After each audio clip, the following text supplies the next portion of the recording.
السلام عليكم. إن الحمد لله نحمده تعالى ونستعينه ونستهديه. نعوذ بالله من شرور أنفسنا ومن سيئات أعمالنا. من يهده الله فلا مضل له ومن يضلل فلا هادي له. وأشهد أن لا إله إلا الله وحده لا شريك له. وأشهد أن سيدنا محمدا عبده ورسوله. بلغ الرسالة وأدى الأمانة ونصح للأمة وجاهد في الله حق جهاده. وارض اللهم عن الصحابة والتابعين وتابعيهم بإحسان إلى يوم الدين. Dear brothers and sisters, Assalamu alaikum wa rahmatullahi wa barakatuh. Allah Azza wa Jal says in Surah An-Nahl, loosely translated, the bee, and yet Shaykh Hanuti rahimahullah, when he gave us the tafsir of Surah An-Nahl, he said the word Nahl has another meaning. When you bestow a gift onto somebody, the verb used for that is nahalahu. He gave him a gift. So gifting is also called a nahl. So when you read Surah An-Nahl, it's all gifts, including the bees and the honey and all of that.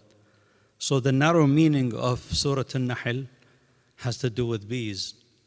But the Nahl in general is a much bigger. It's gifts from Allah Azza wa Jal that includes the bees and the honey and everything else.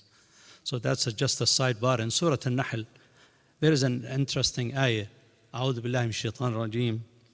Ayah 97. The Surah An-Nahl is Surah 16. Ayah 97. Allah Azza wa Jal says, من عمل صالحا من ذكر أو أنثى وهو مؤمن فلنحيينه حياة طيبة ولنجزينهم أجرهم بأحسن ما كانوا يعملون.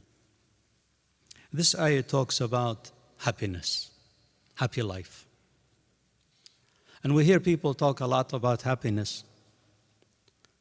We just spent a whole month hearing people wishing each other a happy life, happy new year, happy new year, happy new year.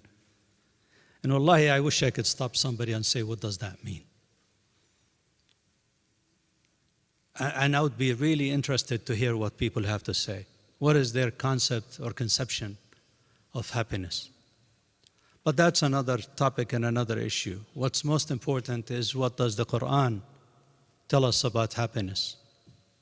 So Allah Azza wa Jalla in this ayah very simply says, if you do good deeds, male or female, من عمل صالحا من ذكر أو أنثى, male or female, no difference. وهو مؤمن, as a believer, or while believing. Now, while believing is translated here by different mufassirin as being while having faith. And faith here is referring to faith in Allah and as in Iman. But I believe that there's another dimension here that the scholars did not mention. Only Mohammad Abbasi touched on it. He said, a believer withal. Withal means whilst he is believing, or believing in what he is doing. So basically, that those who do good deeds, while they are believing, definitely believing in Allah, but there is also while they're believing in what they're doing. And that's my humble addition. In other words, you can't be working on a project with half a heart, not believing in what you're doing. Even if you believe in Allah Azza wa Jalla, if you're doing something while you're not believing in its in its effectiveness or efficacy, you'll probably fail. Sayyidina Umar ibn Khattab, when he spoke about al-amal al-salih, he used to say amal al-salih means that it's for a good intention, but it also means that you do it correctly. And that's the other dimension of this ayah. وَهُوَ مُؤْمِنٌ means believing while believing in Allah, but also means while believing in what He's doing. In other words, you have to know what you're talking about or what you're doing. Allah Azza wa Jal says, for those people, we shall give them a pleasant life. حَيَاةً طَيِّبَةً. Ya akhwa, the word طَيِّبَة is beyond pleasurable. Because you may be having pleasures, but at the same time really not tasting it. How many times do you hear people saying, Wallahi, we eat and it's like food has no taste. Or you hear them saying, I went to vacation, I came back feeling like I need a vacation. People are spending money to attain this thing that the Quran calls hayatan tayyibah, but they are unable to attain it.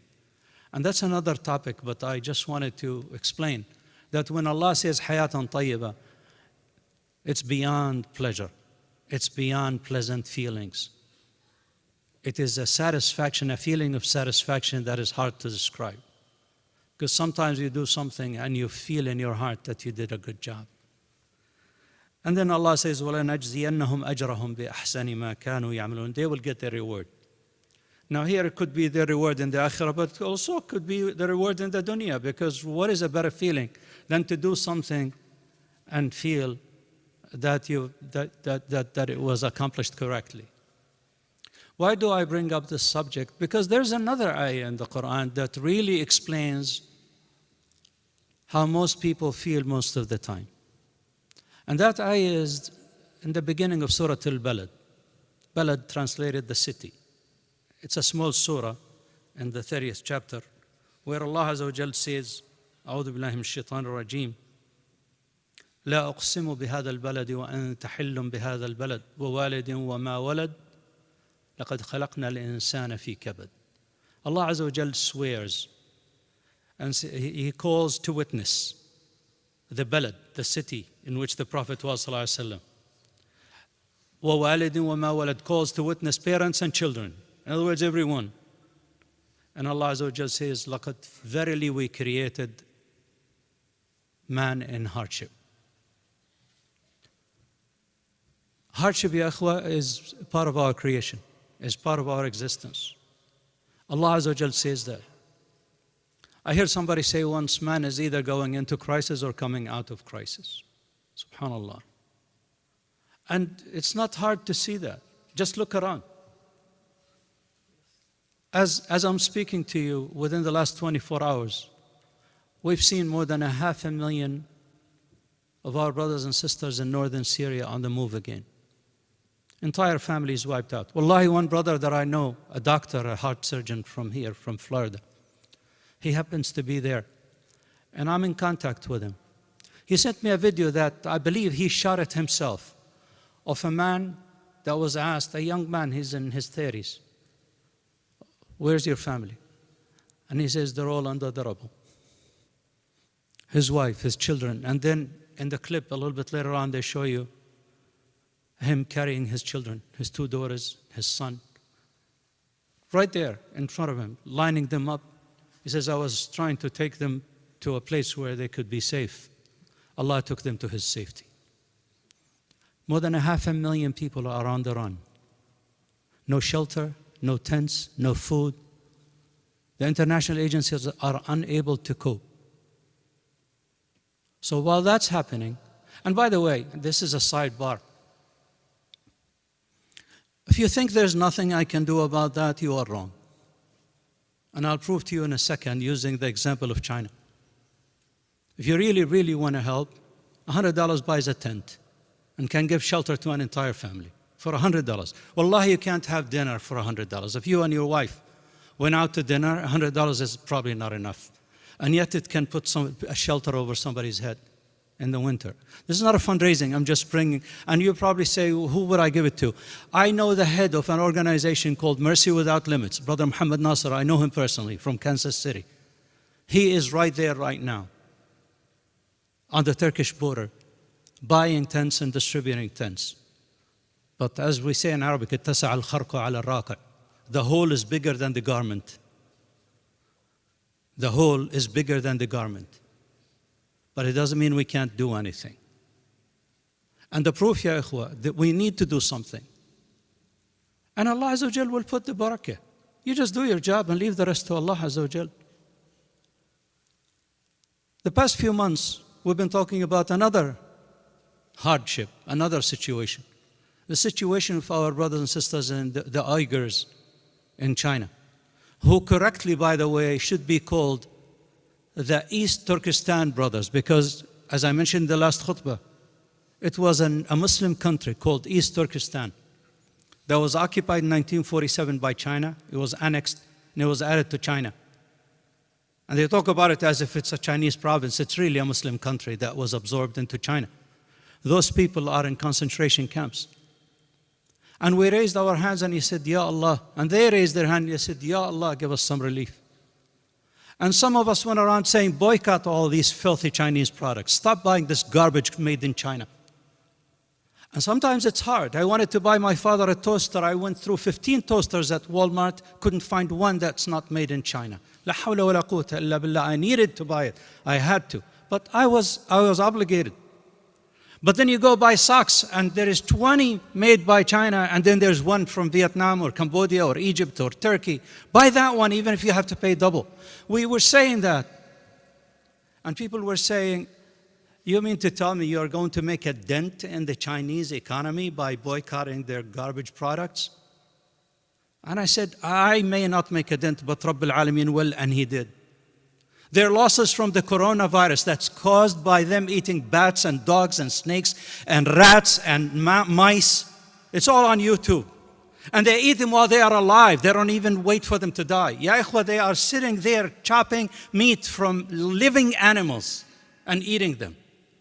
The coronavirus is the least they should suffer. $400 billion, their losses since the outbreak. Now don't tell me you cannot boycott when the collective will of the ummah says, Ya Allah, take care of our brothers over there. They incarcerated 3 million of our brothers. Rabbil Alameen incarcerated their entire country. The whole world now is saying, if you're Chinese, stay away. They are sealed all over the world. That's Rabbil Alameen in action. That's the will of Allah. But it all starts, Allah Azza wa Jalla enacts His will through our actions. We can't wait for Rabbil Alameen to do something. We have to do what we have to do. I'll give an example later on of how Allah Azza wa Jalla puts barakah.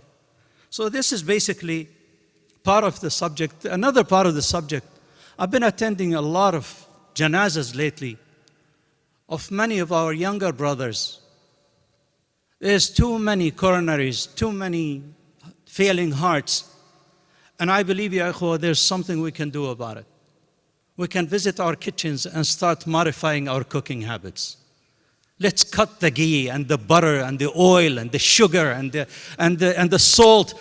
Dr. Ahmed Al-Qadi, rahimahullah, one of the greatest heart doctors in this country, he passed away.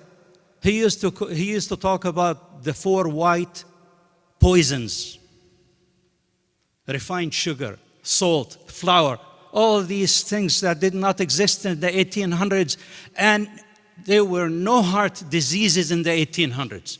Only after all these productions were made and after the 1800s that all these diseases became known. A lot of things we can do, but we need to have the niyyah to do the right thing, and Allah Azza wa Jal will put the barakah in our actions.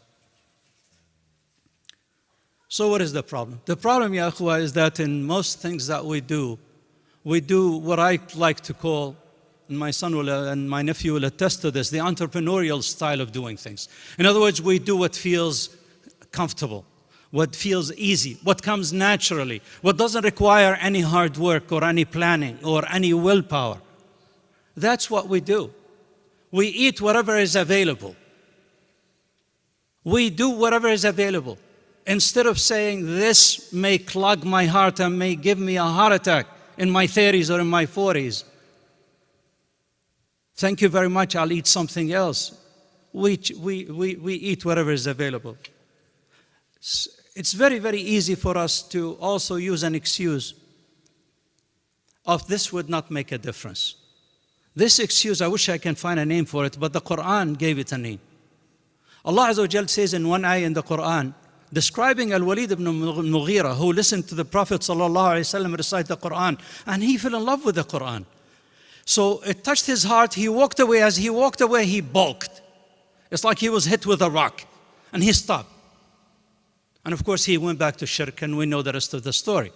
But the Quran described that ayah, that situation with one ayah, وَأَعْطَى قَلِيلًا وَأَكْدَى, that he gave in a little bit, and then he balked.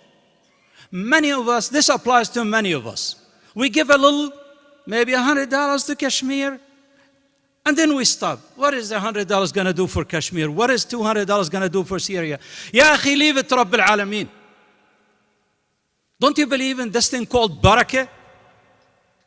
And I'll show you in a moment what barakah means and how it actually could show up in our life if we were to believe and to have the right niyyah.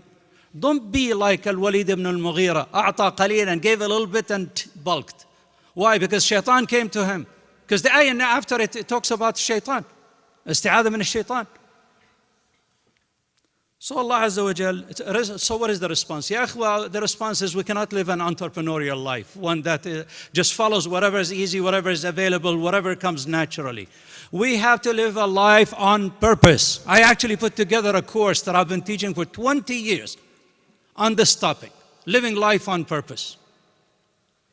And it's guided by the ayah that says, أَمْ حَسِبْتُمْ أَنَّمَا خَلَقْنَاكُمْ عَبَثًا وَأَنَّكُمْ إِلَيْنَا لَا تُرْجَعُونَ فَتَعَالَ اللَّهُ الْمَلِكُ الْحَقِّ. Ya ikhwa, this ayah says basically, do you think that we created you in vain or for in idle play? Allah Azza wa Jal created us for a purpose and to live a life on purpose. So I spent the entire month of December talking about the need to start the new year with a plan to change for the better, to check our values, to try to check our beliefs about our values, to try to focus, to try to do something to change our lives. And this is just a follow-up. So Rabbil Alameen says, you are not created in idle play. Then what do we do? I am somebody who doesn't like to present a problem without presenting a solution. And I always say, if I gave you a problem without giving you a solution, I'll depress the heck out of you and you'll probably walk away hating me and hating my khutbah. I always like to give a light at the end of the tunnel on how to find a solution. And the solution that I'm going to present today, I will back it up with examples from the Quran and the Sunnah, in which Allah Azza wa Jal tells us how to do about this. But what is the significance of having a solution for our problems? The significance is very simple, ya akhwa. It's stated in the Quran. Allah says, "Kuntum khayra ummatin ukhrijat lin-nas." Are we khayra ummah ukhrijat lin-nas? Are we the best ummah extracted for mankind? We're not. So there's got to be something missing in our lives, in our daily lives, in our behavior. So that is the significance, is that if we do things right, Allah will put the barakah, and we will become khayra ummatin ukhrijat lin-nas bi'idhnillah. So what are the steps? The first one, we are too distracted, ya akhwa. We need to focus. Whatever situation we have that we're in that needs a solution, needs extreme focus. We cannot be distracted. We cannot have the TV glaring while we are trying to get something done, while we're listening to one conversation in the right ear and one in the left ear. This is not focus. The Prophet ﷺ very clearly prohibited that. In one hadith that was narrated by Ibn Mas'ud radiallahu anhu, وصححه الألباني. It was narrated in Ibn Majah. And Imam al-Albani considered it a hadith sahih. He's a 20th century musahih. The Prophet ﷺ says the following. Pay attention. من جعل الهموم همًا واحدًا.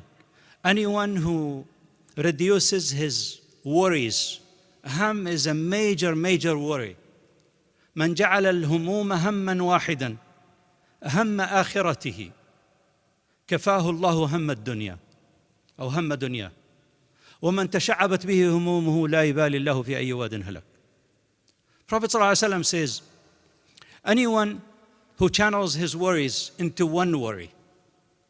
Notice what I'm saying. Channels his worries into one worry. That is to please Allah Azza wa Jal. A solution that doesn't please Allah and that angers Rabbil Alameen is not a solution. This ayah very clear, this hadith very clearly says that everything you want to do has to be channeled through the Shar'i method. It has to be correct. It has to be acceptable fi dinillah. You cannot have shortcuts. So the Prophet ﷺ says, Hamma akhirati. It doesn't mean that you stay home, lock the door, and pray 24 hours a day. That's not what this hadith means. It means channel it through the approved ways of Allah Azza wa Jalla and the Prophet ﷺ.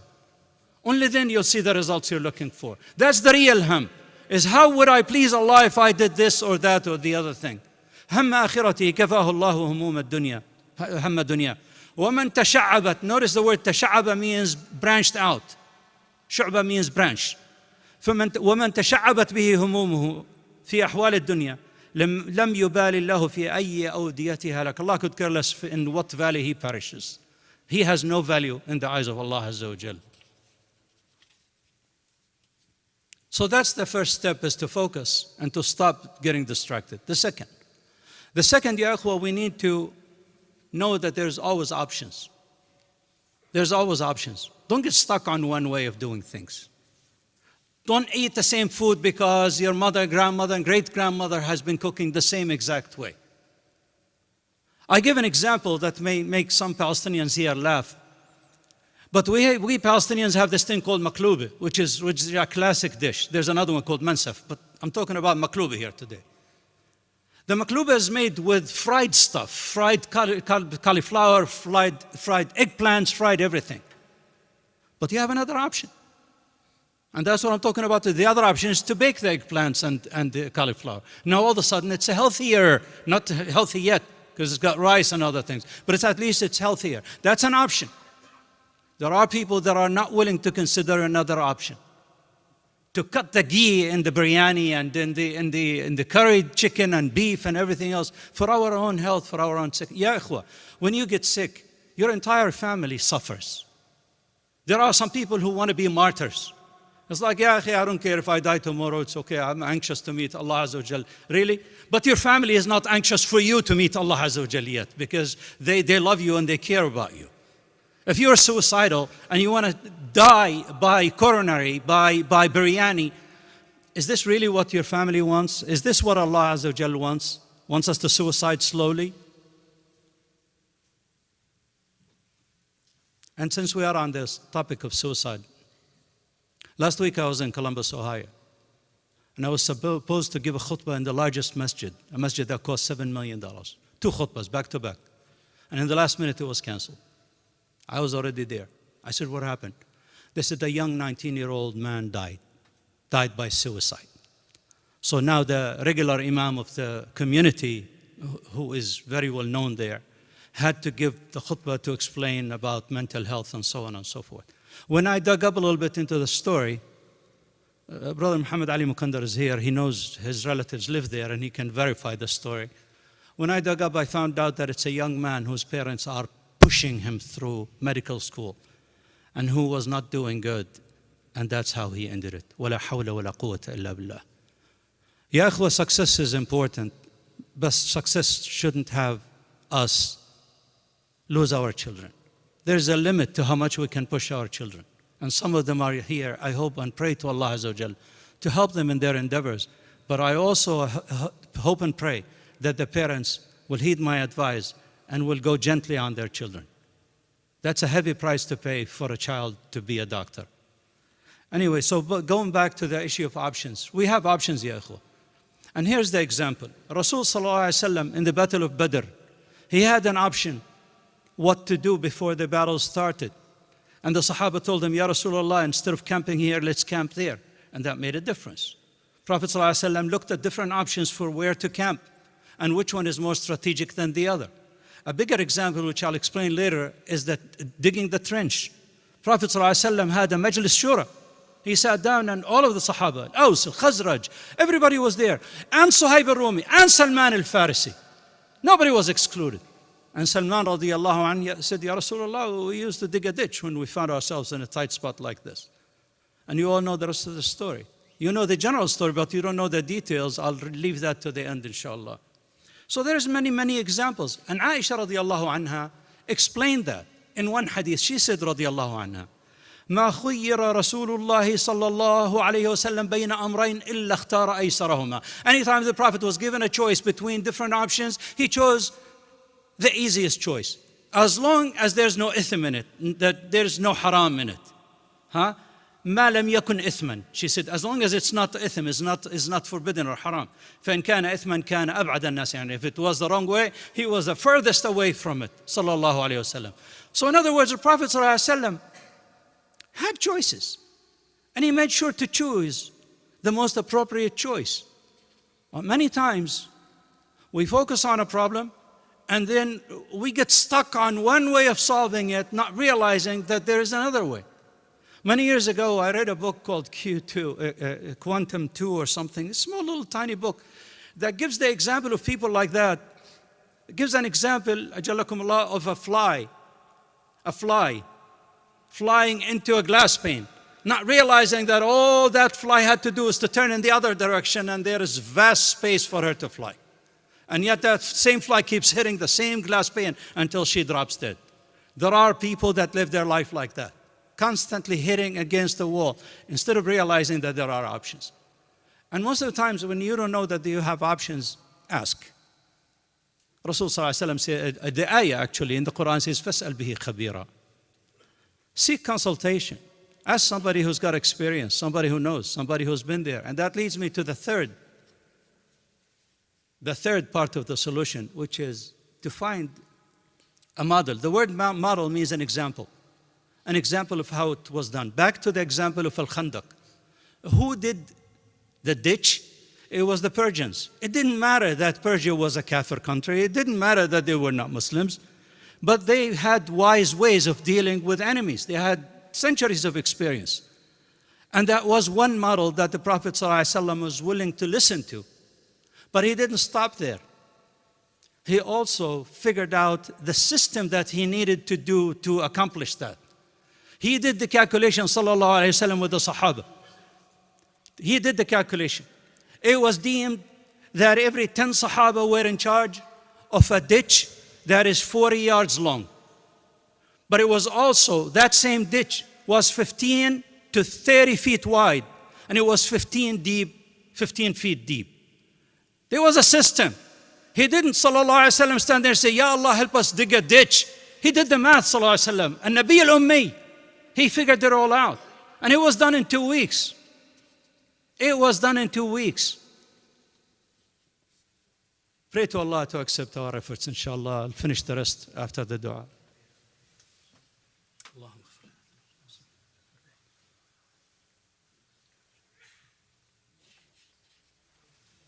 Alhamdulillah, salatu wassalamu ala rasulillah wa ala alihi wa sahbihi wa man walah. If you did the math, in this example of Al-Khandaq, which we should learn from, you find that the total volume of dirt, not counting the rocks that had to be removed, and you can go see for yourself. First of all, the length of the trench was 12.5 kilometers, which comes out to about, I believe, 7.5 miles. I did the math. The amount of dirt that was removed was 300,000 cubic meters, which comes out to 10.5 million cubic feet.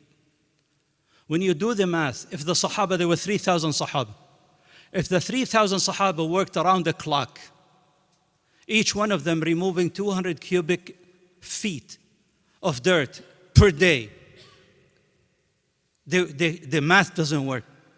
It's way beyond that.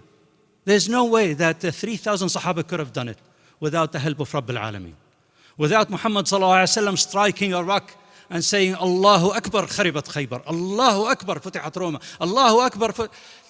It was the help of Allah Azza wa Jal. This example, ya akhwa, when you look at it and you see how it was done, and many, many other examples, you see that it wouldn't have been done if it wasn't for some accountability. The Prophet ﷺ was there. He was digging with them. He ﷺ participated like any one of those men. He didn't hide in his tent and wait for them to get the job done. So not only was he supervising, but he was also part of the whole thing. When you see how Allah Azza wa Jal put the barakah, in this and many other examples you read about in the seerah, then who can dare say, what would my $100 donation to 500,000 refugees do? It's not up to you or up to me. It is up to Rabbil Alameen to put the barakah in whatever we do. It is not up to us to decide whether boycotting a $2 item from Amazon made in China will work or not. Allah Azza wa Jal will make sure it works. And we see an example right in front of us, ya ikhwa. China went from a predator and oppressor nation that has incarcerated 3 million of its inhabitants for no reason, except that they say, Rabbuna Allah. No other reason. Wallahi, when you see them crying and praying to Allah Azza wa Jal, it breaks your heart. For sure, these people have no one on their side. The whole world is not paying attention to what's going to them. But اتق دعوة المظلوم فإنه ليس بينها وبين الله حجاب. Prophet ﷺ says, be aware, be wary of the supplication of somebody who is oppressed, who is a madloom. There is no shield between that dua and between Rabbil Alameen. Go straight to Allah Azza wa Jal. Straight to Allah. And Allah accepted their dua.